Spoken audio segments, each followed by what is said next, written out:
Para mí es un privilegio y un gozo poder seguir con nuestra exposición de Primero de Timoteo. Y hoy terminamos con el capítulo 2. De hecho, son los versículos del 9 al 15. Y en este pasaje tenemos delante de nosotros uno de los pasajes más controvertidos del Nuevo Testamento. Desde luego se han escrito ríos de tinta y miles de páginas, y los que exponen este pasaje nos dan a entender que realmente estamos ante de un pasaje muy difícil y muy complicado. Me permito discrepar. El pasaje, en mi opinión, si uno toma en cuenta el contexto, es perfectamente asumible, perfectamente explicable y nada de complicado.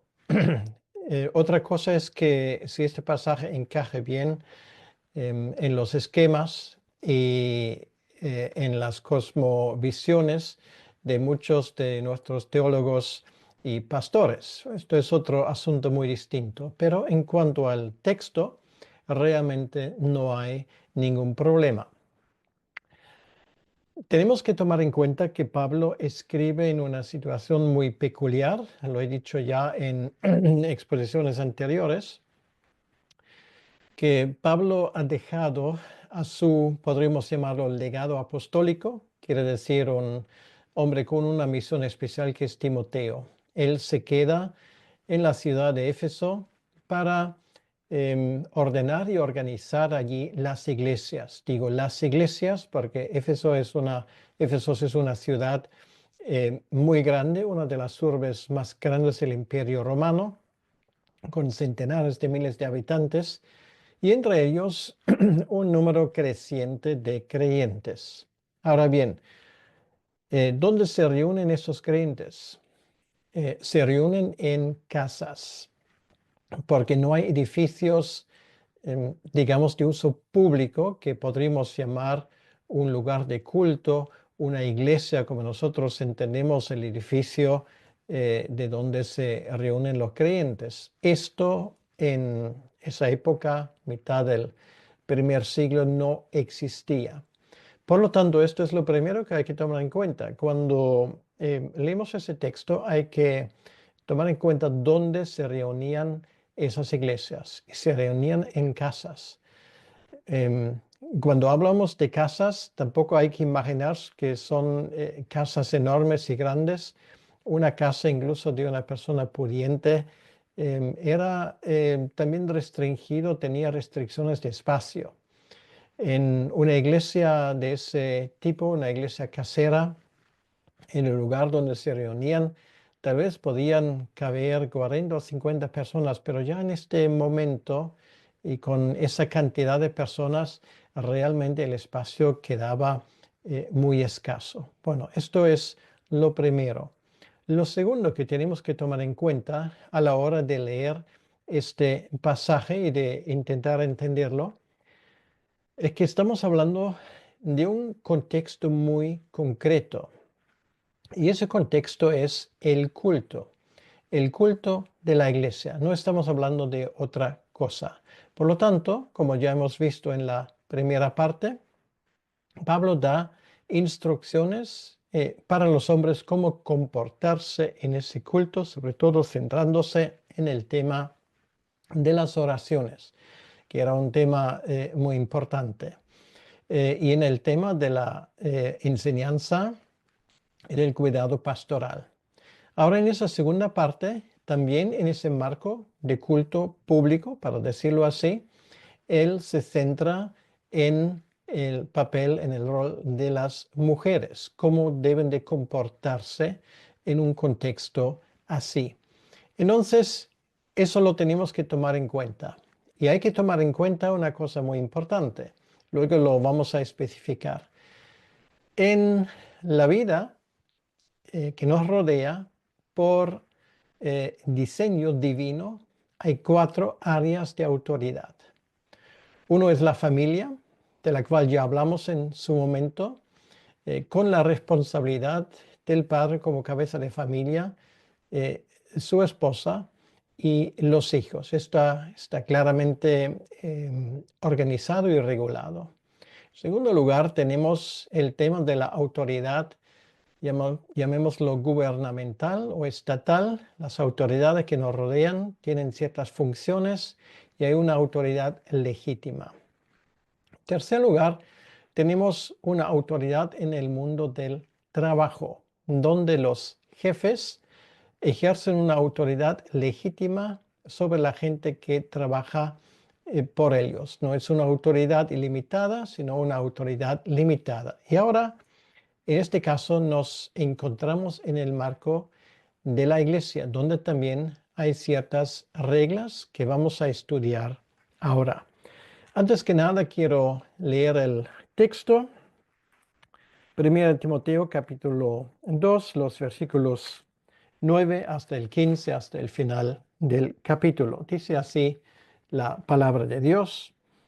Asimismo, que las mujeres se atavíen de ropa decorosa, con pudor, modestia, no con peinado ostentoso, ni oro, ni perlas, ni vestidos costosos, sino con buenas obras, como corresponde a mujeres que profesan piedad.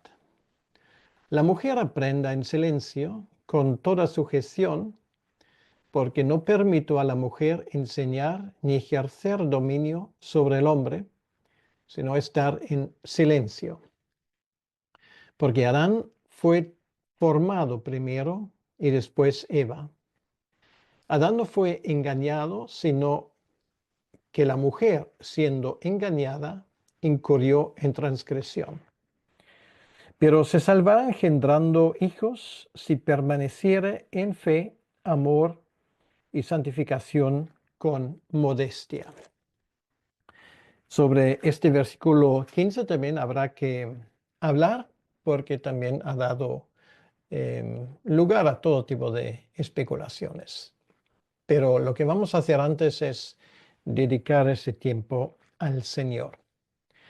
Señor, gracias te damos por esa posibilidad de escuchar tu palabra en esta serie de exposición sistemática y continuada del Nuevo Testamento.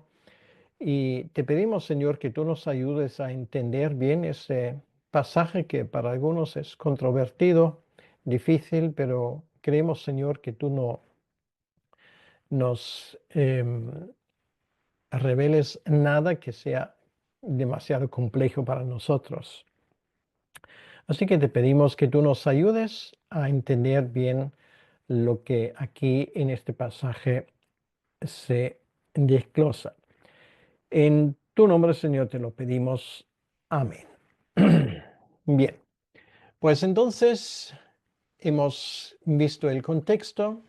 Hay problemas en el contexto de la iglesia de Éfeso y Pablo deja allí a Timoteo para que él ponga orden y que evite cierto tipo de excesos que obviamente había allí. Por ejemplo, hablando del contexto de una iglesia que se reúne en una casa, allí puede haber todo tipo de disturbios, ¿vale? No estamos hablando de un lugar público dedicado específicamente, sino en esa casa se vivía, allí había niños, allí había que preparar comidas, porque no hay que olvidar que en la iglesia primitiva siempre había comida por en medio, ¿vale? Se cerraba el culto con una comida conjunta, el agape, y luego la culminación era la celebración de la Santa Cena.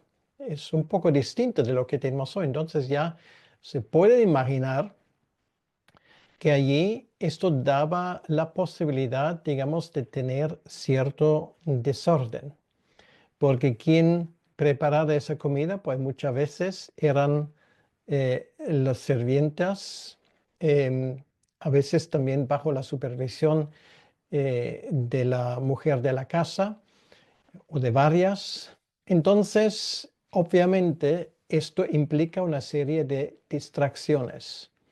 Entonces, bueno, simplemente quiero decir que esto hay que tomar en cuenta. ¿Por qué? Bueno, porque es bien posible que en cierto momento, por la urgencia del momento, por una cosa que había que atender durante ese culto, pues una mujer pues no podía entender todo lo que se dijo. Y era posible, de hecho era muy probable que Pablo se refiera a esto, que luego interrumpió, para decirlo así, el culto para hacer todo tipo de preguntas. Y Pablo dice, esto no es el caso, pero no quiero anticiparme, sino vamos a mirar esto poco a poco. Primero, eso es muy importante después de haber hablado del comportamiento de los hombres en los primeros 8 versículos. Ahora en esa segunda parte, Pablo habla de las mujeres. Entonces, de nuevo, tenemos que recurrir al contexto greco-romano de aquella época, que era distinto de nosotros. Y basta con mirar, si hoy tenemos esa posibilidad de buscar en Google, por ejemplo, algún retrato de una mujer romana de la época. Entonces, como no había muchos, pero había mujeres, digamos, pudientes en estas iglesias. Y obviamente una de las cosas que nos hubiese llamado la atención era la, la cantidad de esfuerzo que se puso en arreglar a una mujer para que, digamos, diese o se conformase con los estándares de su tiempo. Esto implicaría unos peinados muy elaborados que tardaban además tiempo en hacerse. Esto implicaba unos vestidos muy ostentosos y ese tipo de cosas. Bueno, esto en aquel entonces, en un mundo secular, en un entorno secular, era normal. Y ojo, muy importante, Pablo aquí no dice que esas mujeres pues tienen que vender su armario y tirar a la basura esos vestidos. Lo único que él dice que esto, un culto, no es el lugar para impresionar a otros, para aplicar, digamos, los estándares del mundo en la forma de vestirme. La palabra clave aquí es modestia, ¿vale? No es una prohibición, pero Pablo dice que hay que vestirse de una forma modesta. Vamos a ver lo que esto implica. Dice, asimismo que las mujeres se atavíen de ropa decorosa. Quiere decir, decorosa, es muy interesante. Esto habla de buen gusto, ¿vale? Esto habla de buen criterio. O sea, no es cuestión de que se viste con un saco de patatas, sino que lo que viste pues sea eh, atractivo, pero sin exageración. La moderación es el tema clave. Ropa decorosa con pudor. Bueno, es evidente lo que significa esto. Yo a veces en algunos cultos donde yo he asistido, sinceramente, y esto, bueno, no solamente va para mujeres. En aquel entonces eran tal vez las mujeres que pusieron una atención especial en su ropa en el sentido de exagerar. Pues hoy muchas veces, por lo menos en los entornos donde yo me muevo, pues a veces uno tiene la impresión que vamos a una reunión de un club de fútbol o ver un partido en un estadio. Em, y eso tanto va por hombres y va por mujeres. Entonces, esto no es la idea, porque no hay que olvidar, y Pablo aquí habla particularmente de las mujeres, porque en aquel entonces, por lo menos, eran ellas que se dedicaban de forma especial a ese tema de embellecerse, porque los hombres tenían su toga o su vestimenta normal y no había mucho que escoger. Entonces, que sea decoroso, que sea pudoroso y además, aquí la palabra modestia, moderación.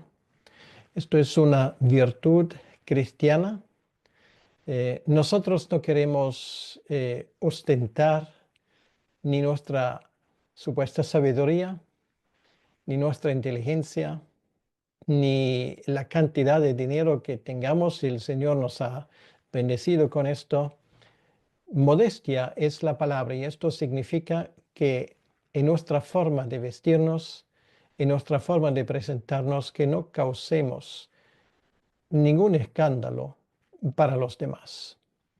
Sí, si podemos permitirnos el lujo de vestir un traje de $5,000 o euros para ir a un culto, está bien. Si podemos hacerlo, pero no sé si el culto necesariamente es el lugar donde tenemos que hacerlo. Seguramente hay otras oportunidades. Luego él pone más detalles, dice no con peinado ostentoso. Te animo un poco a hacer tu propia búsqueda, porque estos peinados eran unos auténticos obras de arte. Bueno, la iglesia no es el lugar para lucirse, es el lugar para acudir y no desviar la atención del culto al Señor, intentando estar en el centro de la atención. Esto se debería entender por sí mismo, pero Pablo lo ve necesario insistir en ello. Luego también el tema de la bisutería, ni oro, ni perlas, ni vestidos costosos. Y ahora esto es muy importante. Pablo no dice que esto es pecado, ¿vale? De ninguna manera. No leemos esto. Lo único que él dice, y una vez más vamos a tener en cuenta el contexto, un culto no es un desfile de moda. Bueno, un culto tampoco es una reunión de vecinos, un partido de fútbol donde voy con la camiseta que no ha sido lavada en 5 días o algo por el estilo. Quiere decir que cuando vayamos al culto, honramos al Señor. Esto aquí se dice particularmente de las mujeres porque en aquel entonces eran más dados a exagerar, pero obviamente es extrapolable a cualquier persona. Decoroso tiene que ser modesto, moderado. Simplemente usa tu buen criterio, ¿vale? Y con esto no puedes equivocarte. Y Pablo lo dice en lo que sigue a continuación. No es cuestión de aparecer con lo exterior delante de los demás, sino si alguien quiere llamar la atención, que lo haga por la atención que presta a los demás, con su buena actitud, con sus buenas obras, con su forma de dar preferencia a los demás, de cuidar de ellos. Aquí dice con buenas obras, el versículo 10, no, sino con buenas obras como corresponde a mujeres que profesan piedad. Quiere decir que mi forma exterior de ser está en consonancia con mi interior. Es lo que muchas veces se ha llamado la belleza interior. Pues esa belleza interior, esto es lo que realmente debería llamar la atención. Si luego encima, de forma exterior, puedes expresar esto en consonancia, con modestia, con amabilidad, no exagerando, pues esto es precisamente de lo que estamos hablando. Bien, entonces es exactamente lo que Pablo aquí quiere decir a la iglesia de Éfeso, donde, sin lugar a duda, porque Éfeso era una gran urbe, había mujeres de alta alcurnia, como se suele decir, de la capa social superior de la sociedad. Bueno, no muchos, pero seguramente que había, y había más mujeres que hombres.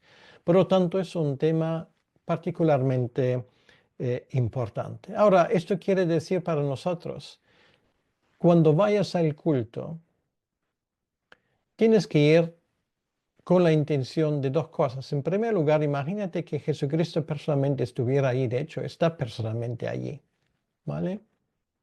Y cuando Él te ve, que se agrade. Y en segundo lugar, que tiene que haber una correspondencia entre lo que tú profesas interiormente y lo que tú ostentas exteriormente. Si esto es el caso, bien, no vamos a tener problemas. Y ahora viene lo siguiente, y esto es un versículo que para algunos ha sido realmente un obstáculo, un escándalo.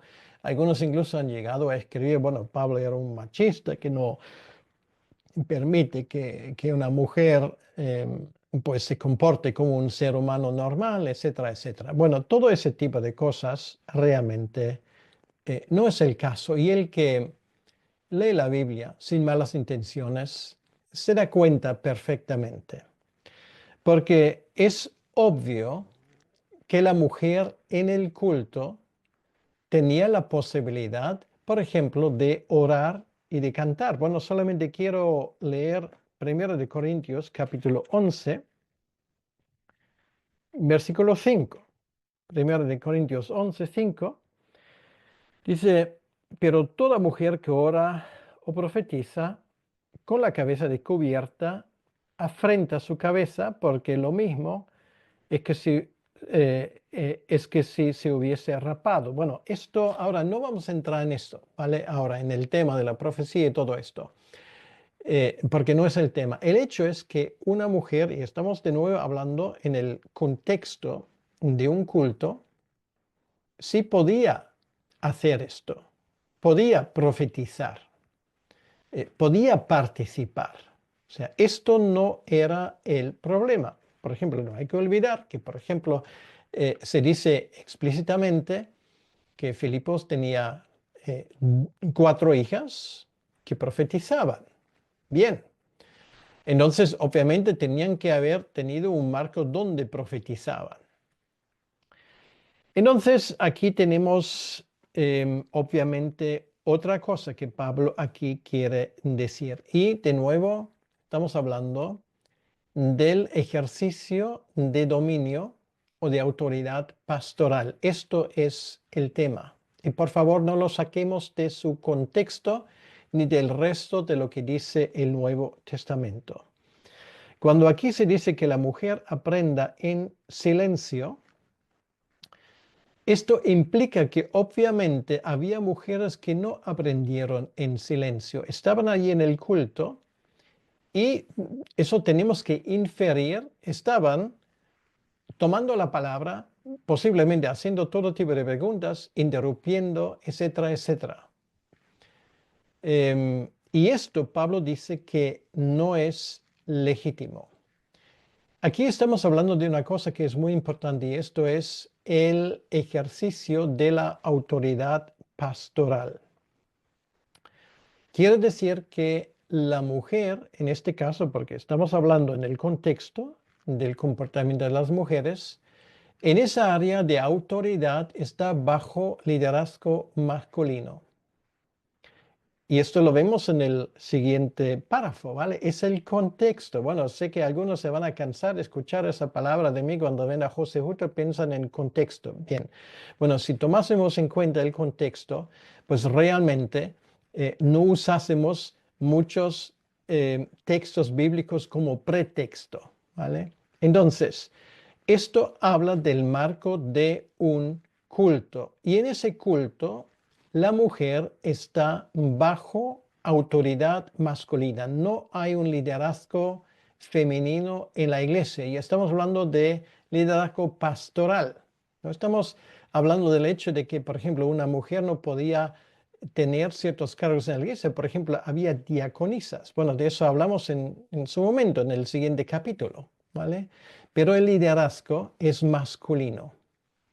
Y allí, bueno, sí, puede haber todo tipo de objeciones, pero bueno, los tiempos han cambiado y hoy estamos en el siglo XXI y la mujer pues ha recuperado o ha conseguido, digamos, un papel de equilibrio en la sociedad y todo ese tipo de cosas.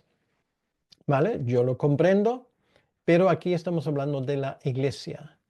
Y la iglesia no se inventó el Partido Socialista o el partido de turno, sino la iglesia es una idea de Dios.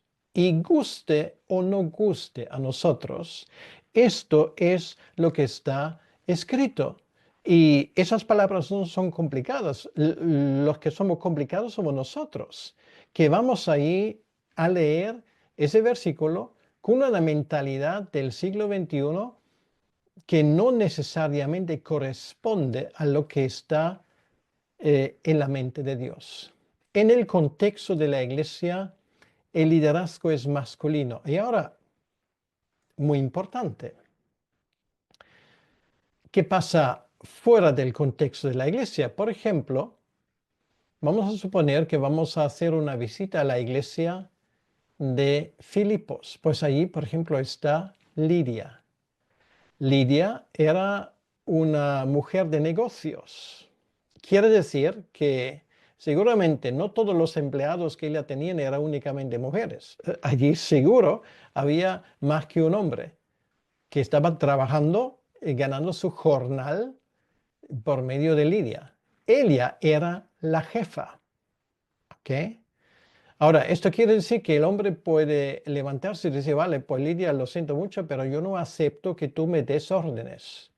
Pues entonces Lidia puede haber dicho, pues mira, muy bien, aquí tienes el dinero que te debo, adiós. Obviamente, en este caso, ella era la jefa, pero no era la jefa en la iglesia de Filipos. Quiere decir, cuando digo jefa, ella tenía que someterse a la autoridad de un liderazgo masculino. ¿Vale? ¿Y por qué es así? Luego lo veremos. Dios ha puesto esa regla y no somos nosotros en condiciones de decirle a Dios y por qué lo haces. Bien, entonces la mujer aprenda en silencio con toda sujeción. Quiere decir que en primer lugar, el lugar de la mujer en la iglesia no es interrumpir, sino tiene que aprender escuchando realmente lo que se dice, además con toda sujeción, quiere decir sujetándose, reconociendo, respetando el pastorado que es en este caso masculino. Bien, la cosa sigue y vamos a seguir a esa argumentación de Pablo porque no permito a la mujer enseñar ni ejercer dominio sobre el hombre sino estar en silencio. Ok, de nuevo, ¿de qué estamos hablando? Contexto, culto de la iglesia, no en general en la vida, porque obviamente Lidia ejerció dominio sobre el hombre, que eran sus empleados. Ahora, una mujer, según lo establecido en la Biblia, no tiene la tarea de enseñar en una iglesia. Enseñar implica predicar, si no, tiene que sujetarse al liderazgo masculino. Y esto es así, ¿vale? O sea, el texto aquí no permite otras lecturas. ¿Esto es una forma de discriminación? No. Esto es una forma que da tranquilidad y seguridad a la mujer. Puede someterse, puede respetar, puede bendecir lo que ella recibe de parte de hombres que han sido puestos en ese lugar de autoridad con el agrado de Dios. Es una protección para la mujer, es una ayuda para ella, no es una maldición de ninguna manera.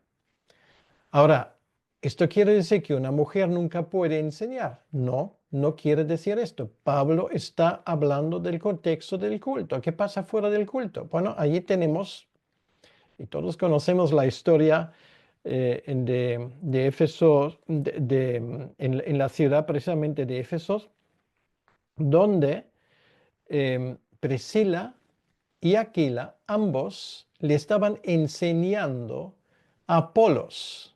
Quiere decir, obviamente, allí tenemos una mujer que sí, en el conjunto con su esposo, estaba enseñando además a uno de los que iba a llegar a ser uno de los grandes de la iglesia. Le corrigió, bueno, esto es enseñar, pero lo hizo en una situación no formal. Y en una situación, digamos, de laboral, lo mismo ocurre. Por supuesto, allí una mujer puede tener el liderazgo. Y el tema de la enseñanza, para que nadie nos malentienda, también se aplica, por ejemplo, a todo tipo de instituciones paraeclesiales, ¿vale? Como por ejemplo un seminario teológico. ¿Puede una mujer enseñar allí? Sí puede, porque el seminario teológico no es una sucursal de la iglesia, ¿vale? Es una institución aparte y allí cada uno según sus capacidades. Por una razón muy sencilla, porque no podemos malgastar ese tremendo potencial que tenemos. Y Pablo no habla en contra de esto. Lo mismo se ocurre al mundo laboral. Lo mismo, por ejemplo, podríamos decir de Proverbios capítulo 31. Es la alabanza de la mujer virtuosa. Tú tienes la impresión que esa mujer, pues, no dijo ni pío en las cosas que ella hizo, sus negocios que hace, etcétera, etcétera. Pero a la hora de llegar al culto del domingo, en ese caso, sea la sinagoga en el Antiguo Testamento, pero en ese tiempo cuando se escriben proverbios aún no había sinagogas, pero el culto en el templo es el sacerdote y es masculino, a donde ella también se tiene que someter. Así Dios lo quiere. Entonces, una vez más nos damos cuenta que aquí estamos hablando del contexto eclesial que tenemos aquí y allí pues la mujer está bajo el liderazgo de los ancianos de la misma manera como una mujer en el matrimonio, en la familia, está bajo el liderazgo de su esposo. Bueno, de esto ya hemos hablado, lo que esto implica. Bien, entonces ese versículo 12 creo que se entiende bastante bien. Y ahora viene una cosa muy importante. Yo también he leído muchos comentarios y predicaciones de predicadores que no se atreven, o no sé cómo llamarlo, de decir las cosas claras porque posiblemente tienen temor de enfrentarse al feminismo evangélico, algo por el estilo. Y dice, sí, pero hay que entender que los tiempos han cambiado, han pasado 21 siglos y hoy pues el papel de la mujer no es el mismo que en el Imperio Romano, etcétera, etcétera. Bueno, para ese tipo de argumentación, que yo humanamente hablando lo entiendo, ¿vale? Porque se quiere quitar leña al fuego. Lo que pasa es que es una explicación del texto que realmente da pena y clama al cielo. Porque Pablo no dice que esto es una cosa, bueno, en nuestra sociedad las cosas son así. No, él argumenta bíblicamente, ¿vale? Y tiene tres argumentos, porque es así. ¿Por qué en la iglesia hay un liderazgo masculino? Dice aquí porque Adán fue formado primero, después Eva. Bueno, esto es un hecho innegable. Y esto quiere decir que en estas dos áreas, tanto en la iglesia como en la familia, el liderazgo es masculino. Primero fue formado Adán y Eva fue formado de la costilla de Adán y el texto lo dice claramente, fue formado como ayuda idónea que encajaba con él realmente. Esto ahora no hay tiempo para entrar en esos detalles, Esto no es discriminación, esto es un privilegio realmente, porque esto implica protección de parte del liderazgo masculino tanto en la familia como en la iglesia. Una mujer que acepta las estructuras divinas, tanto de la familia como de la iglesia, es una mujer que se puede sentir segura y protegida. Y esto es una de las aspiraciones básicas de cualquier mujer. Entonces, el problema es que muchas veces nosotros, los hombres, damos un mal ejemplo con nuestra forma de liderar.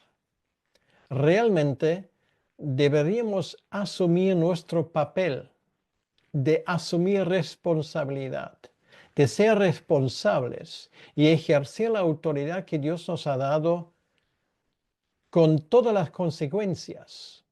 Y esto quiere decir que nosotros queremos que todos los que estén bajo nuestra autoridad no sufran, sino puedan desarrollar sus facultades según la voluntad de Dios. Esta es la idea.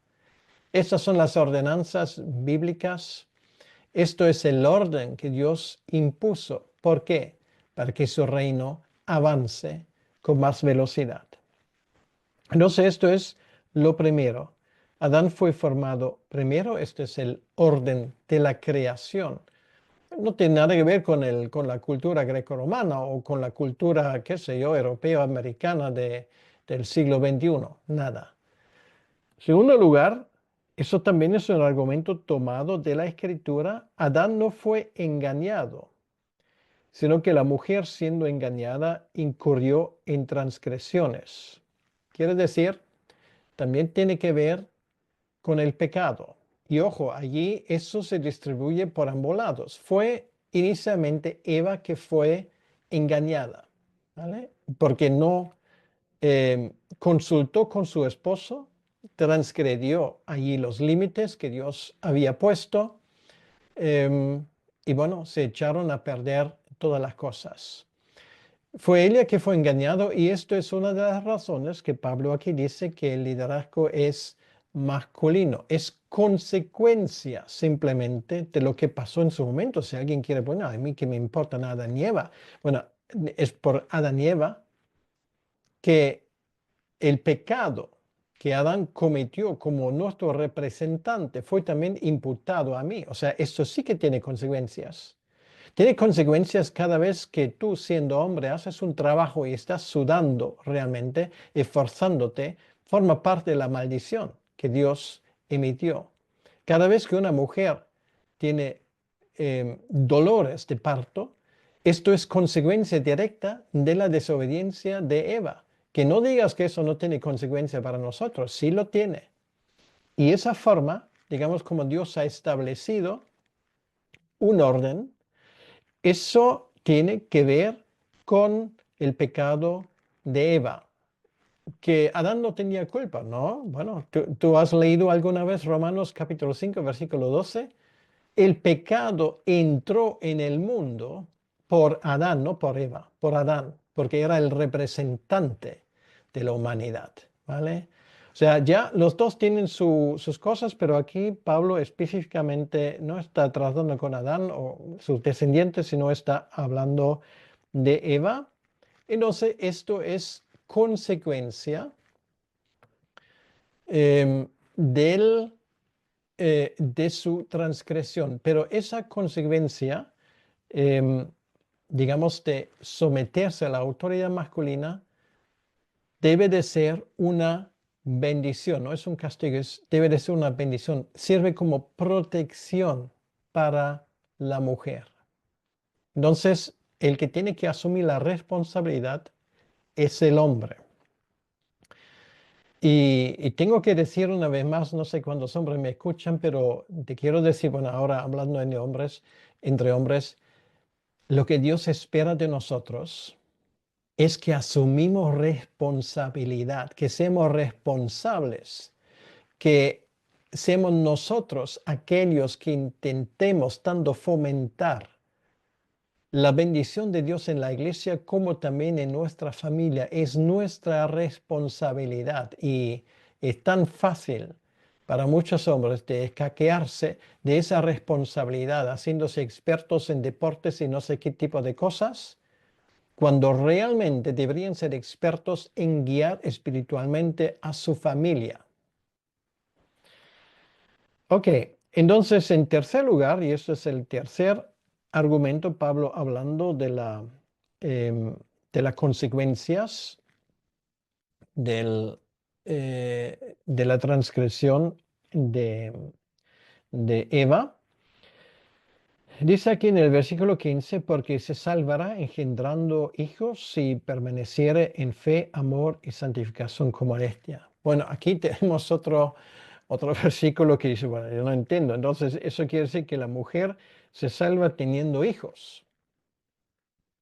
Pues difícilmente puede ser esto la idea, ¿vale? Una vez más, sí, ya sé, algunos lo esperan. El contexto, por favor, y el significado de una palabra se define por su contexto, ¿vale? No por lo que significa en otro sitio. La palabra salvar o salvación aquí obviamente no significa salvar su alma. Ninguna mujer salva su alma teniendo hijos. Además, Pablo lo dice en 1 Corintios 7:8 que él prefiere que nadie se case, ¿vale? Esto es su opinión particular, que él era soltero, ¿vale?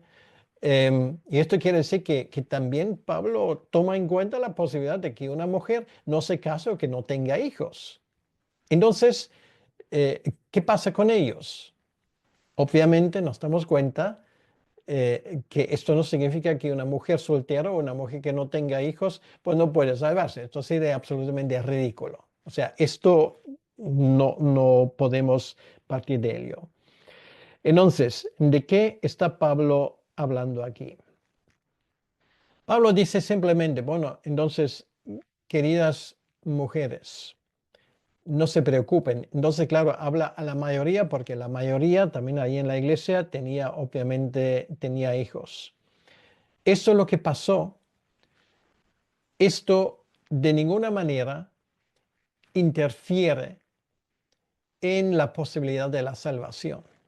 Quiere decir, la mujer se salvará, igual que el hombre se salvará, ¿vale? Pero aquí está hablando de mujeres.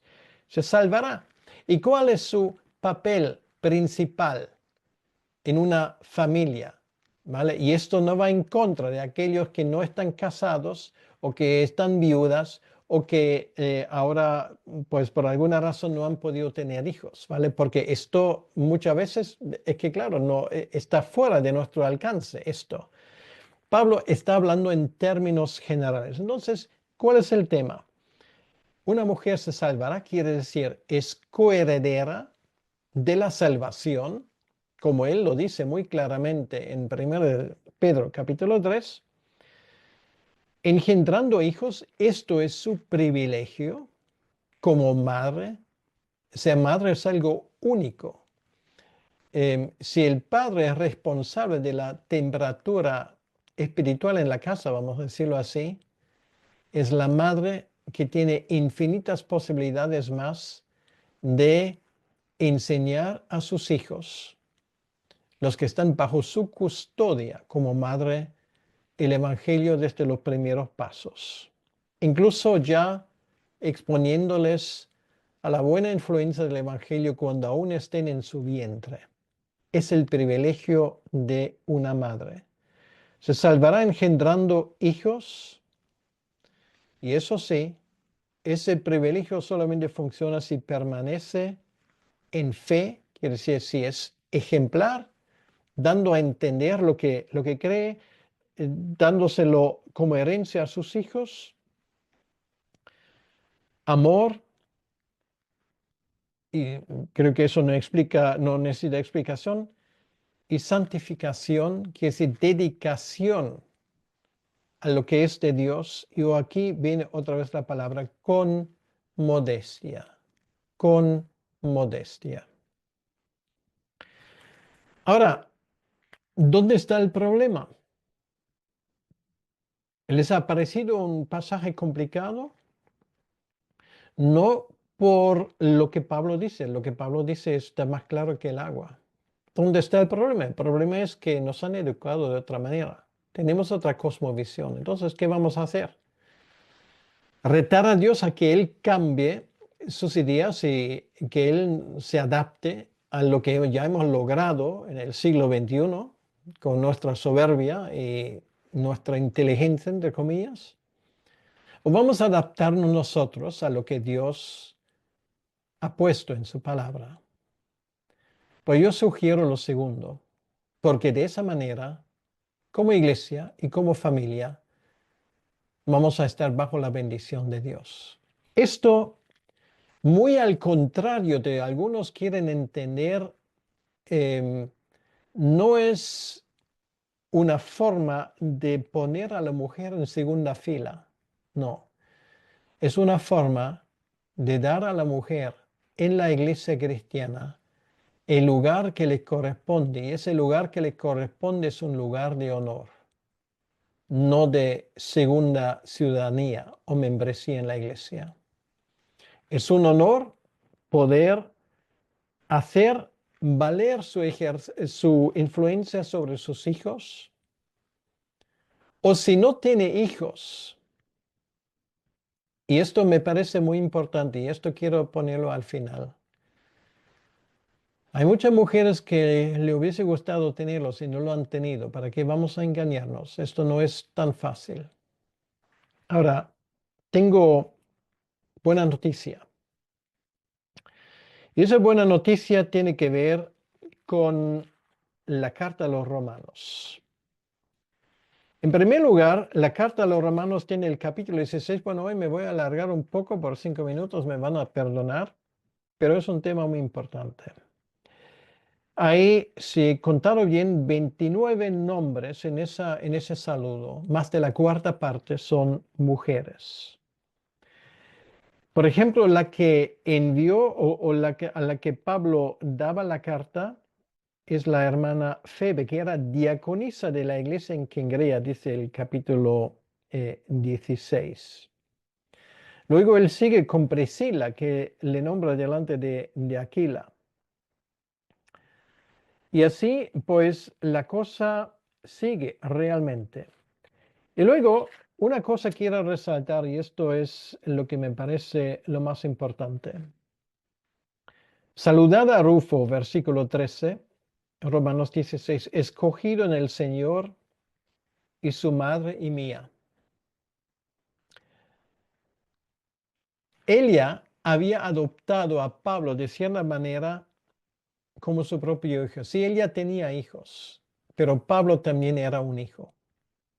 Y esto quiere decir que tú puedes ser también madre, aunque nunca has tenido hijos, porque puedes hacer valer tu influencia sobre otros, en este caso sobre el apóstol Pablo.